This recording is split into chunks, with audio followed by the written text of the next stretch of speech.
이발소 주인이 저한테 이런 얘기를 하는 거예요.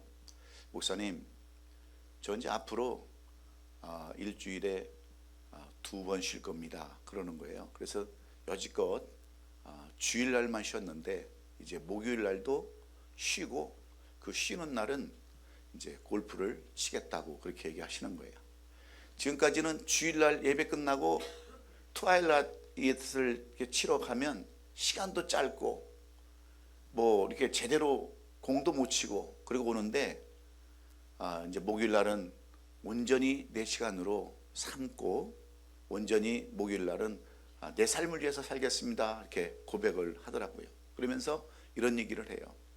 그래도 나는 머리를 깎으면서 그래도 용돈이라도 버는데 용돈도 못 벌고 이렇게 할 일 없이 나와 있는 사람들은 꼭 그것도 오후에 트와일라이트 그 뭐 한 몇 분 세이브하겠다고 그렇게 친대는 거예요. 참 그러면서 자기는 이제 앞으로 내 자녀를 위해 살 것도 아니고 내 가족들을 위해 살 것도 아니고 나만을 위해서 살겠다고 하는 제2의 인생을 살겠다고 하는 그러한 다짐을 하는 것을 보면서 제가 오늘 이 창세기 말씀을 준비하고 나도 이제 제2의 인생을 살아야겠다 그렇게 다짐하면서 오늘 이 말씀을 준비해 봤습니다. 여러분 왜 그럴까요? 그분에게도 인생의 제2막이 있기 때문에 그렇습니다. 그래야 자신의 삶을 제2의 아름다운 인생으로 살 수 있기 때문입니다. 그래서 최근 우리의 주변에는 제2의 인생 또는 제2의 인생 2막이라는 말이 유행처럼 그렇게 번지고 있습니다. 의학의 눈부신 발전은 생명과학과 재생의학 또는 줄기세포의 발달로 이어져서 이제는요 100세를 사는 시대에 우리가 지금 살고 있습니다. 그래서 사람들은 너나 나나 할 것 없이 인생 후반전을 염두에 두게 되었고 은퇴 후에 펼쳐질 적어도 30년 이상의 시간을 어떻게 의미 있는 그러한 삶을 살 수 있을까? 어떻게 하면 효과적으로 사용할 수 있을까? 고민하기에 지금 이르렀습니다. 그렇습니다. 우리의 인생을 살펴보면 우리의 인생은 마치 무대에 펼쳐지는 연극처럼 다양하고 파란만장한 것이 바로 우리의 인생입니다. 연극처럼 1막이 있고요 2막이 있듯이 실패한 것 같으나 성공한 인생을 사는 사람도 있고 과거에는 화려하고 빛이 찬란한 듯 보였지만 말년에 이르러서는 그 빛이 다 꺼져버리는 그런 사람들도 우리 주위에는 많이 있습니다. 그런데 오늘 제 주변에 살펴보면 많은 사람들이 이제 리타이어를 시작합니다. 직장을 25년 30년 다니다가 이제 나이가 많다고 직장을 그만두어야 하는 그런 때가 되었습니다. 자신이 원해서가 아니라 나이가 들고 시간이 흘러서 직장을 그만두어야 하는 퇴직이라는 것이 바로 여러분 리타이어입니다. 그래서 100세 시대라고 하는 요즘 시대에 빨리 그만 직장을 두고 집에서 할 일 없이 빈둥거리면서 사는 사람들, 푸념히 사는 사람들이 우리 주위에도 얼마나 많이 있습니까? 제 주위에도 많은 그 리타이어 목사님들 항상 전화 와서 목사님 오늘 시간 되세요? 오늘 점심 할 수 있을까요? 이렇게 전화 오시는 분들이 참 많아요. 그래서 제가 보면서 리타이어를 해도 할 일이 있어야 되겠구나. 리타이어를 해도 뭔가가 희망이 있는 일들을 해야 되겠구나 하는 생각을 저는 많이 가져봅니다. 그러면서 우리에게도 제2의 인생이 있다고 하는 것을 여러분 오늘 꼭 기억하시고 오늘 이 말씀을 통해서 희망 가지시고 소망 가질 수 있기를 주의 이름으로 축원합니다. 오늘 본문의 내용도 똑같은 그러한 내용입니다. 믿음의 조상 아브라함은 갈대아 우르에서 175세를 살았던 사람입니다. 여호와께서 아브라함에게 이르시되 너의 고향과 친척과 아버집을 떠나서 오늘 1절의 말씀이 이렇게 되어 있어요. 내가 보여줄 땅으로 가라. 내가 너로 큰 민족을 이루고 내가 내게 복을 주어서 이의 이름을 창대케 하리니 너는 복의 근원이 될지라 하면서 1절로 2절의 말씀을 하시고 또 4절에 가서는 이에 아브라함이 여호와의 말씀을 따라갔고 아브라함이 하란을 떠날 때에 그의 나이 75세였더라 그랬습니다. 아브라함이 175세를 살았는데 75세까지는 제 인생, 제1막의 인생을 살았습니다. 그리고 나머지 100년은 제2의 인생을 살았다고 하는 것이 오늘 본문의 내용인데, 오늘 이 본문의 내용을 잘 살펴보면 75년의 1막의 인생은 거의 기록되지 않았습니다. 그리고 100년 뒤였던 제2막의 인생을 자세하게 이렇게 기록해 놓은 내용들을 통해서 오늘 우리는 무엇을 교훈받고 무엇을 우리가 배워야 될까요? 아브라함은 하나님의 지시하는 음성을 듣고 제 인생의 2막을 출발했습니다. 지금까지는 무명의 사람 아브라함이었지만 하나님의 말씀을 듣고 따라 나선 75세 이후에 100년은 분명히 그에게 있어서 제 인생 2막의 삶이었음을 우리가 오늘 본문을 통해서 깨달을 수가 있어요. 성경 속에서 이야기하고 있는 아브라함에 대한 이야기는 거의 모두가 인생 2막에 대한 그러한 이야기들로 가득 차 있습니다. 히브리서 10장에서는 이것을 믿음의 삶이었다라고 이렇게 규정하고 있는데, 이렇게 제 인생의 2막을 열었던 사람 아브라함이 하나님의 약속과 언약의 그러한 백성 이스라엘의 조상이 되었던 그러한 이유는 어디에 있을까요? 성경은 아브라함에 관한 내용뿐만 아니라 모세에 대한 내용도 자세히 기록해 놓고 있습니다. 여러분, 모세는 몇 살까지 살았습니까? 모세는요 120년 동안 이 땅에 살다 갔습니다. 그런데 그의 모세의 인생 80년은 제1막의 인생이었고 나머지 40년은 제2막의 인생을 살았던 사람이 모세입니다. 그가 120년을 살면서 80년 동안은 훈련을 통한 그런 과정이었고 40년은 마지막 제2의 인생을 살았던 그런 내용들을 기록해 놓고 있어요. 모세는 120년을 살면서도 40년과 40년 동안은 어떤 삶을 살았습니까? 모세의 바로의 공주의 아들로 40년을 보냈고 나머지 40년은 미디안 광야에서 80년을 훈련받으며 살았어요. 그리고 하나님이 떨기나무 가운데서 그를 부르심으로 말미암아 40년은 하나님의 이스라엘 백성들을 이끌고 그들을 지도하는 40년으로 사용했던 것을 보면 우리는 이런 내용들을 보면서 무엇을 보고 깨달아야 되겠습니까? 우리는 지금 오늘 전사님 기도하시면서 하신 말씀 가운데 늘 아프고 외롭고 힘들고 고달픈 삶을 살아가는 것이 우리의 인생들이에요. 그래서 많은 분들이 자포자기 하고 포기하고 그런 삶을 살아갈 수밖에 없는 것이 우리의 현실입니다. 그런데 오늘 이 말씀을 자세히 읽어보면 우리에게는 소망이 되지 않을 수 없어요. 희망이 되지 않을 수 없습니다. 왜 그렇습니까? 우리에게도 제2의 인생, 제2막이라고 하는 그러한 인생이 남아있기 때문인 줄로 믿습니다. 그래서 오늘은 우리가 힘들고 어렵다 할지라도, 우리가 오늘은 괴로운 삶을 살아간다 할지라도 아직 우리에게는 인생의 제2막이 있다는 사실을 여러분 기억하시면서 이 인생 2막은 어떻게 살아야 할까 여러분 같이 고민하고 같이 말씀 속에서 은혜를 구하기를 원합니다. 성경은 이외에도 제2의 인생을 소개하는 많은 사람들인데 여러분 사도 바울도 마찬가지 아닙니까? 사도 바울도 그에게는 제1막과 제2막이 있습니다. 바로 그런 제1막은 하나님을 제대로 알지 못해서, 예수 그리스도를 알지 못해서 예수 믿는 사람들을 죽이는 데까지 앞장섰던 그런 사도 바울이었지만, 그가 다메섹 도상에서 예수 그리스도를 만난 이후에는 그의 제2 인생이 시작되었던 것을 이 성경은 누누이 말씀하고 우리에게 보여주고 있습니다. 그래서 그가 제2막의 인생을 살 때 그는 이렇게 고백을 하지 않습니까? 뒤에 있는 것은 잊어버리고 앞에 있는 것을 잡으려고 표대를 향하여 그리스도 예수 안에서 하나님 위에 부르신 푸름의 상을 위하여 달려가노라고 빌립보서 3장 13절로 14절에서 그는 그렇게 고백을 하고 있는 거예요. 여러분, 우리가 인생이 1막이 있고 인생에 2막이 있다고 하는 것, 제1인생이 있고 제2의 인생이 있다는 것을 알면 우리에게도 기쁨이 있고 소망이 있는 줄로 믿습니다. 우리 교회는 얼바인에서 이곳으로 이사를 온 후에 정말 많은 어려움과 고통과 여러 가지 어려움들을 겪어왔어요. 그런데 저는 이 말씀을 묵상하면서 우리에게도, 우리 교회에도 인생의 2막이 있구나, 우리 교회에 2막이 있구나, 그걸 생각해 보면 여러분 오늘 이 말씀이 저에게도 큰 위로가 되는 줄로 믿습니다. 여러분도 마찬가지예요. 비록 오늘은 힘들고 고달프고 외롭고 여러 가지 많은 문제들 가운데 우리가 살고 있지만 이것이 인생의 전부가 아니라는 거예요. 반드시 우리 뒤에는 인생의 이막이 있다고 하는 것을 우리가 기억해 봐야 될 줄로 믿습니다. 그렇다면 우리 인생 제2막은 어떤 모습이길 여러분은 원하십니까?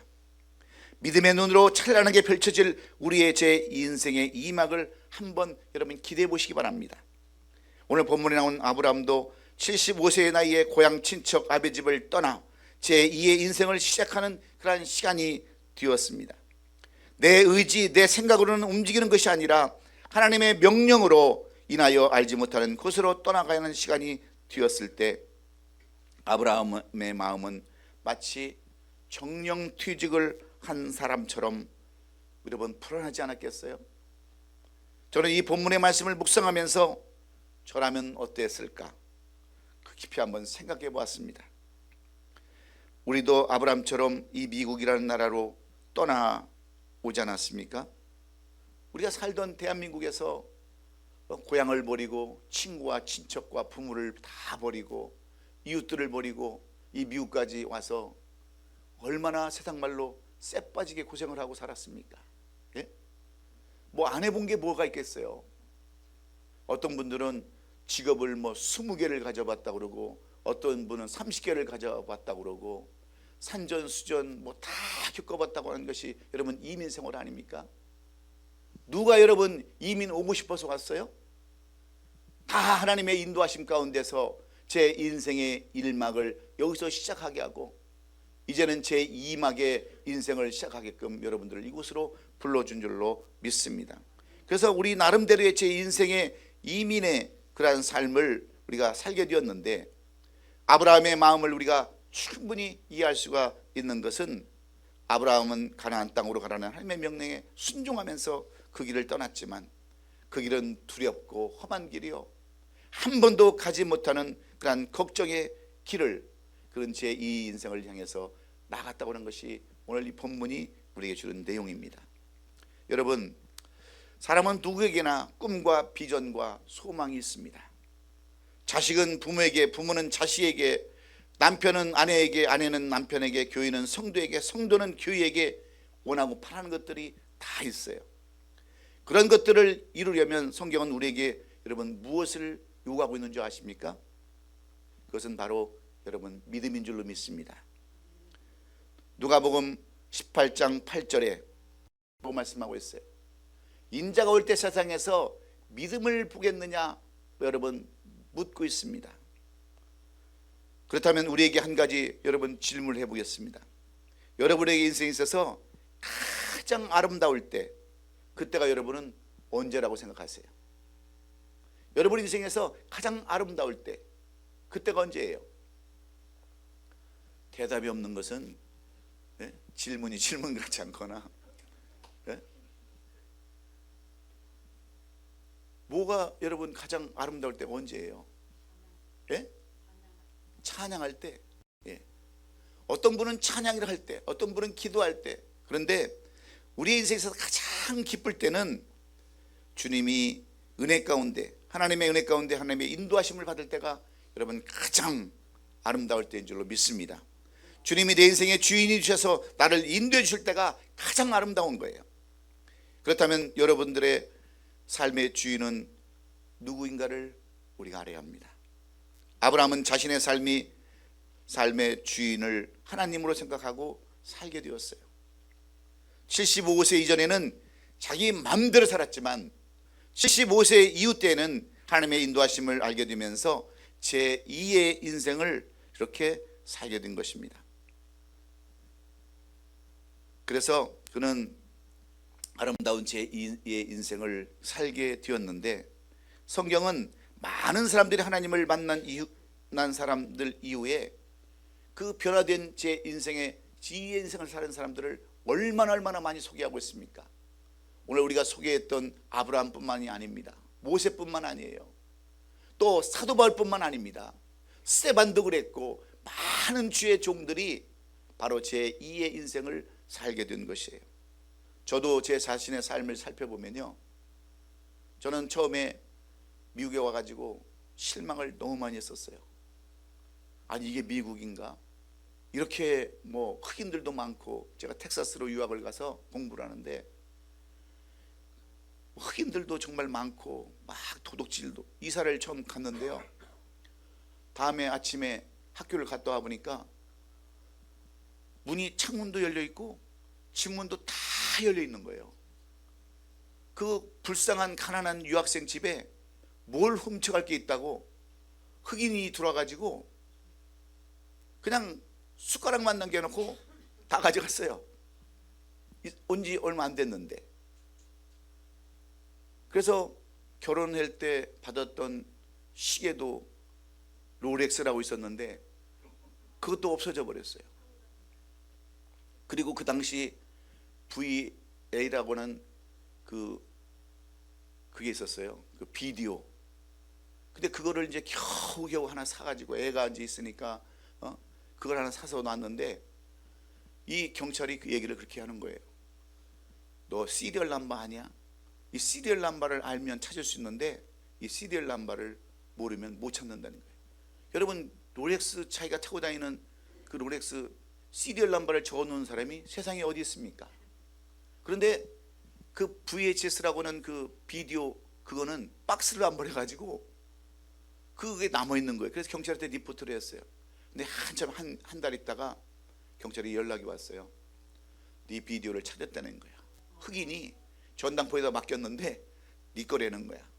그래서 그 흑인을 잡았다는 거예요. 그런데 문제가 뭐냐면, 그 경찰서에 가서 맨날 증언하고 재판할 때 가서 또 증인으로 서야 되는 거예요. 바빠 죽겠는데. 얼마나 실망을 하면서 내가 미국을 왜 왔는가 깊이 많이 생각을 해봤어요. 그런데 그곳에서 연단받고 도둑질 당하고 고난당하면서, 여러분 목표는 쉽습니까? 다 이게 훈련이었더라고요. 제 일의 인생은 그렇게 힘들고 어려운 삶을 살았지만 저에게는 꿈이 있습니다. 비전이 있습니다. 아직도 제2의 인생이 남아있다고 하는 것. 오늘 이 본문이 우리에게 주시는 교훈이에요. 여러분들 나이가 많다고 나는 다 틀렸어. 여러분 모세 나이가 몇 세에 여러분 부름을 받았다고요? 80세. 아브라함이 몇 세에 여러분 부름을 받았어요? 75세. 그럼 여러분 나이를 한번 비교해 보세요. 앞으로 인생은 창창하다는 것을 알아야 돼요. 네? 앞으로 몇 년 더 남았어요? 30년 40년 더 남았어요. 아직도. 그러니까 아프다고도 하지 마세요. 어지럽다고도 하지 마세요. 그리고 기억도 안 난다고 얘기도 하지 마세요. 앞으로 나에게는 제2의 인생, 아름다운 인생이 남아있다고 하는 것을 꼭 기억할 수 있기를 주의 이름으로 축원해요. 그러면 여러분, 아브라함은 무슨 특별한 능력이 있었습니까? 모세가 무슨 특별한 능력이 있었어요? 다 하나님께서 주시는 능력으로 하나님이 인도하신 가운데서 그 일을 감당한 줄로 믿습니다. 우리 마찬가지예요. 저도 아무런 능력도 없습니다. 아무런 실력도 없어요. 그러나 우리 하나님께서 인도해 주시는 대로, 하나님께서 우리를 이끌어 가시는 대로 따라가면 반드시 우리의 제 인생은 꽃이 피고 열매 맺는 아름다운 제 인생이 될 줄로 믿습니다. 그러면 오늘 이 아브라함이 어떻게 해서 그렇게 아름다운 제2의 인생, 제2막을 성공적으로 맞출 수 있었을까요? 오늘 우리는 그것을 지금 살펴보기를 원하는 겁니다. 우리가 비록 현실은 암울해 보이고 우리의 현실은 그 어떤 빛이 보이지 않는 마치 동굴에 갇힌 그런 느낌이지만, 우리에게는 제2의 인생이 반드시 있음을 우리가 깨닫는다면, 그리고 오늘 이 말씀 속에서 아브라함이 우리에게 주시는 교훈을 우리가 분명히 이해한다면 우리에게도 이미 펼쳐질 아름다운 제2의 인생이 있는 줄로 믿습니다. 그러면 아브라함은 어떻게 그 하나님의 인도함을 받고 그 이스라엘 민족의 믿음의 조상이라고 하는 위대한 이름으로, 이스라엘 백성들이 그렇게 잊지 못하는 그들의 조상으로 영원히 이 성경에 기록되는 이름으로 남아있을까요? 첫째는 하나님의 말씀에 순종하는 자세 때문이었습니다. 오늘 본문 1절에 보면 성경은 이렇게 기록해 놓고 있습니다. 여호와께서 아브라함에게 이르시되 너는 너의 고향과 친척과 아버지 집을 떠나 내가 내게 보여줄 땅으로 가라 그랬습니다. 아브라함은 하나님께서 가라고 지시하는 땅, 알 수도 없는 땅, 한 번도 가보지 못했던 그러한 땅을 하나님께서 명령하시는 대로 그는 순종했음을 우리에게 보여주고 있습니다. 아브라함은 가나안 땅으로 가라는 하나님의 명령에 순종하면서 길을 떠났지만 그 길은 여전히 두려운 길이요, 알 수 없는 땅이요, 험한 길이었지만 아브라함은 자기의 제 인생의 삶을 위해서, 제2의 인생을 위해서 길을 향해 나갑니다. 여러분, 사람은 누구에게나 꿈과 비전과 소망이 다 있습니다. 그렇지 않습니까? 그런데 그 소망을 우리가 어떻게 여러분 이룰 수 있는 줄 아세요? 이유되지 말고 핑계대지 말고 합리화시키지 않는 거예요.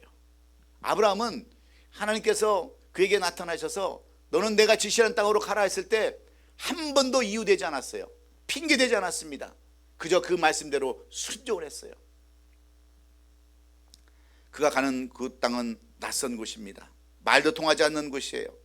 전혀 다른 그러한 곳이지만 그는 끝까지 이유되지 않고 핑계대지 않고 그 길을 향해 나갔을 때 하나님께서 모든 것을 다 인도해 주신 줄로 믿습니다. 그래서 그는 아무런 대꾸도 하지 않고 조카 롯까지도 데리고 떠났습니다. 이유를 대지 않고 무조건 순종하는 행동이 여러분 바로 믿음이기 때문인 줄로 믿으시기 바랍니다. 그래서 아브라함은 제2의 인생을 살기에는 너무나도 나이가 많은 사람이었지만 하나님의 뜻대로 순종하면서 나아갔을 때 이런 하나님은 이러한 아브라함을 향해서 오늘 본문 2절로 3절에 어떻게 말씀하십니까? 내가 너로 큰 민족을 이루어 그리고 내가 네게 복을 주어 내 이름을 창대케 하리니 너는 복이 근원이 될지라. 너를 축복하는 자에게 내가 복을 내리고 너를 저주하는 자에게 내가 저주하리니 땅의 모든 족속이 너로 말미암아 복을 얻을 것이라. 이렇게 축복해 주신 줄로 믿습니다.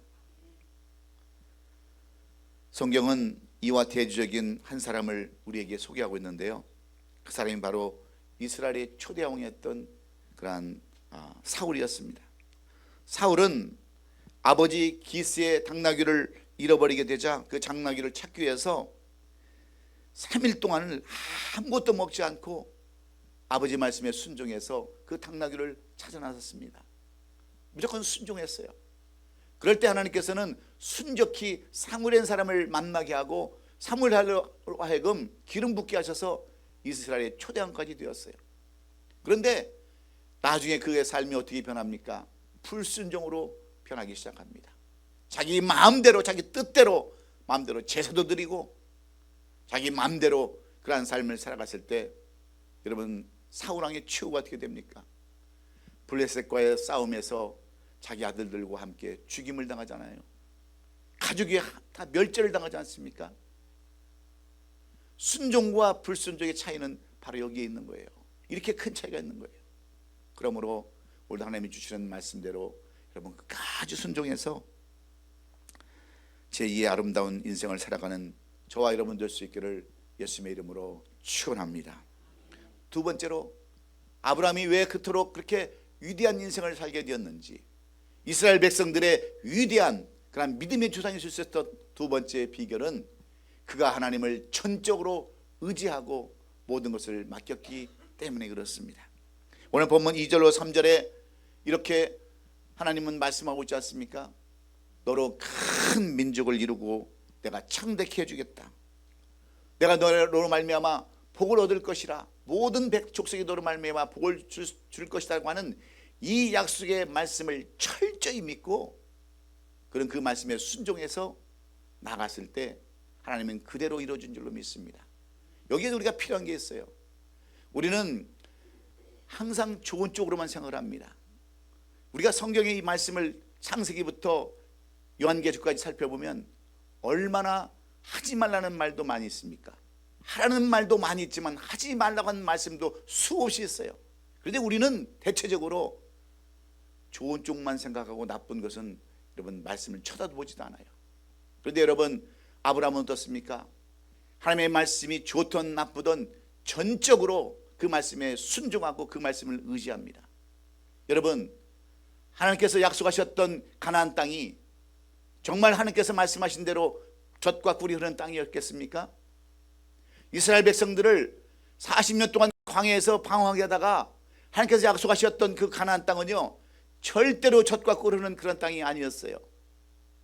그런데 여호수아와 갈렙은 하나님의 말씀을 믿고 절대적으로 순종하면서 이 땅은 우리에게 주신 하나님의 땅이라는 것을 확신하고 나갔을 때 그 어려운 땅 가나안 땅에도 얼마나 많은 대적들이 있는 줄 아십니까? 가나안 7족들이 지키고 있었던 땅이에요.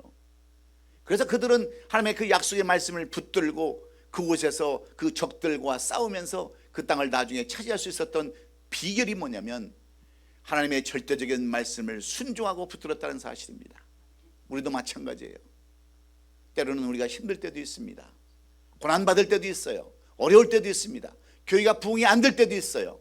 그러나 우리가 하나님의 말씀을 끝까지 붙들고 내가 너를 축복하리라, 내가 너를 창성케 할지라, 내가 너를 부흥케 할 것이라고 하는 이 약속의 말씀을 붙들고 끝까지 전진하는 우리 성도들이 될 수 있기를 예수님의 이름으로 축원합니다. 아브라함은 이 하나님의 말씀을 굳게 믿었기 때문에 좌로나 우로나 치우치지 않았습니다. 그래서 순종하는 사람은 하나님의 말씀을 믿는 사람들입니다. 또한 하나님의 말씀을 믿는 사람은 반드시 여러분 순종하게 되어 있어요. 이처럼 믿음과 순종은 뗄래야 뗄 수가 없는 그러한 관계에 있음을 우리는 알아야 합니다. 한번 여러분 생각해 보시기 바랍니다. 믿음이 있는데 어떻게 여러분 순종을 안 할 수가 있겠습니까? 뿐만 아니라 순종을 하는데 어떻게 하나님의 말씀이 여러분 믿어지지 않겠어요? 이런 사람이 아브라함이 받은 축복을 받을 수가 있는 건 줄로 믿습니다. 히브리서 4장 12절에서 하나님은 이렇게 말씀해요. 하나님의 말씀은 살았고 운동력 있어, 활력 있어, 좌우의 날선 어떤 검보다 예리하여 혼과 영과 및 관절과 골수를 찔러 쪼개기까지 하며 또 마음의 생각과 뜻을 판단하신다라고 이렇게 말씀하고 있어요. 그러므로 우리가 끝까지 하나님의 말씀, 내가 너를 부흥시키겠다, 너를 고쳐주겠다, 너를 새롭게 하겠다 하는 이 말씀 꼭 붙드시고 어려워도 힘들어도 외로워도 이 말씀 붙들고 이 한 세상 제2의 인생을 향해서 힘차게 나가는 저와 여러분 될 수 있기를 주의 이름으로 축원합니다. 우리가 잘 아는 생각하는 사람으로 우리에게 친숙한 조각가 루댕은요 프랑스 국립미술대학교에 3번이나 떨어졌습니다. 노댕이 이처럼 조각에 대한 열정은 넘쳤지만 문제는 가난이 그의 발목을 잡았어요. 그 프랑스에 있는 국립 그 미술대학교에 들어가고 싶었지만 가난이 그의 발목을 잡아서 갈 수가 없었어요. 그런데 그는 확신을 가졌습니다. 하나님께서 나에게 이런 지혜를 주셨다고 한다면, 나에게 이런 달란트를 주었다고 한다면 나는 분명히 그 일을 향하여 나가겠다라고 그는 이 미술하는 일에 포기를 하지 않았어요. 그런데 너무나도 가난하니까 가족들을 먹여 살려야 하니까 그는 금은방 그 세공업을 시작을 했습니다. 그래도 만족이 없었어요. 그러다가 동생이 죽었다고 하는 그런 소식을 듣고 그런 낙담하면서 그 세공하는 일도 그만두고 그는 여행을 시작했어요. 여행을 시작하다가 이태리로 가가지고 이태리에 가서 머리를 식힐 겸 여행을 하고 있는데 이태리에서 가서 보니까 조각품들이 참 많이 있는 거예요. 이태리 그 전통 그 조각들이. 그래서 거기서 공부를 하고 그가 다시 프랑스에 돌아와서 그가 뭘 했냐면 청동시대라고 하는 작품을 만들었어요. 청동시대라고 하는. 그래가지고 그 작품이 빛을 발하기 시작해가지고 제2의 인생이 열리기 시작한 겁니다. 아무리 가난 때문에 힘들고 동생이 죽어서 어렵고 여러 모든 여건이 힘들지만 여러분 뜻을 굽히지 아니하면 끝까지 그것을 밀고 나가면 이렇게 위대한 작품 청동시대를 시작으로 해서 그의 제2의 인생이 시작됨으로 말미암아 그 위대한 조각가 로댕이 탄생했다고 하는 사실을 여러분 잊지 마시고, 중요한 것은 우리가 포기하지 않는 것입니다. 끝까지 붙드는 거예요. 그래서 오늘 여러분들도 하나님의 말씀을 절대적으로 의지하고 신뢰하며 그 말씀 붙들고 나갈 수 있기를 예수님의 이름으로 축원합니다. 세 번째로, 이 아브라함이 그렇게 어려운 가운데서도, 힘든 가운데서도 75세에 그 땅을 떠나서 그가 위대한 하나님의 믿음의 조상이 되었던 세 번째 이유는 그가 제단 쌓는 일에 최선을 다했다고 하는 거예요. 오늘 본문 8절은 이렇게 말씀합니다. 오늘 본문 8절에 보니까 성경은 이렇게 기록해 놓고 있지 않습니까? 8절에 거기서 베델 동쪽 산으로 옮겨 장막을 치니 서쪽은 베델이요 동쪽은 아이라, 그가 그곳에서 여호와께 제단을 쌓고 여호와 이름을 불렀다 그랬어요. 베델 동쪽 산으로 옮겨 장막을 치고 서쪽 베델이요 동쪽은 아이라, 가는 곳마다 이 아브라함은 가는 곳마다 제단을 쌓고 그곳에서 여호와 이름을 불렀다라고 이렇게 써놨습니다. 이 말은 아브라함은 하나님을 위하여 늘 제단 쌓는 일, 오늘날로 얘기하면 예배드리는 일에 소홀하지 않았다는 거예요. 여러분, 하나님은 어떤 사람을 찾으십니까?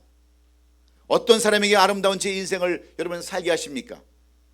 요한복음 4장 23절에 아버지께 참되게 예배하는 자들은 영과 진리로 예배할 때가 오나니 곧 이때라, 아버지께서는 자기에게 이렇게 예배하는 자들을 찾으시느니라 그랬어요. 하나님은 어떤 분들을 여러분 찾고 그런 사람에게 제2의 아름다운 인생을 허락해 주는 줄 아십니까? 우리는 다 하나님을 찬양하기 위해서 지어진 하나님의 귀한 창조의 인물들이에요. 우리를 왜 지으셨냐면 우리를 통해서 하나님 영광 받으시기 위해서 우리를 지으셨다고 말씀하고 있습니다. 그런 우리가 하나님 앞에 진정과 신령으로 예배드릴 때 하나님은 가장 기뻐하신다는 사실을 오늘 우리가 알아야 돼요. 여러분, 일요일 주일날 교회 나오는 것이 쉽습니까? 여자들이 교회 나오는 거 쉬워요? 애들 있는 사람들이 교회 나오는 게 결코 쉽지 않습니다. 그렇잖아요.